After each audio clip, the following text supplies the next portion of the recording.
Miai mualiteni anachu Anjiana na arimise uamiti Anguni nifuti Itelani natami Uani nasantia Significa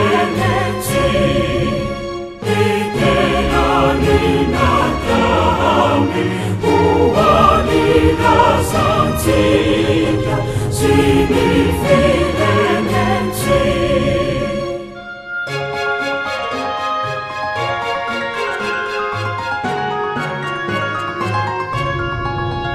Tu punila numa simili fuget, hazate zicana ifazana causa.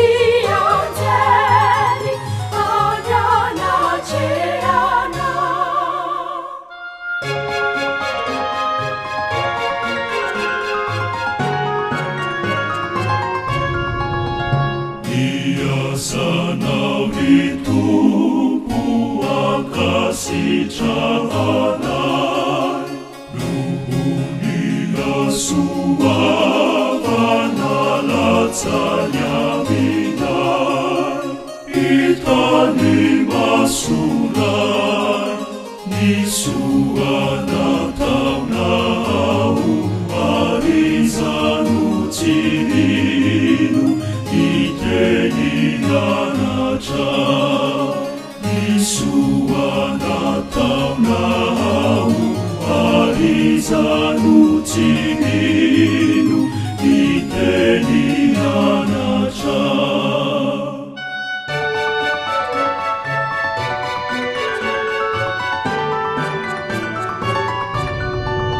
Sana hari pitu Isaure ecisa, simisiti fezi nifani diana, isa tutuliza, nakamita nanau, kuisa hanatuki, simana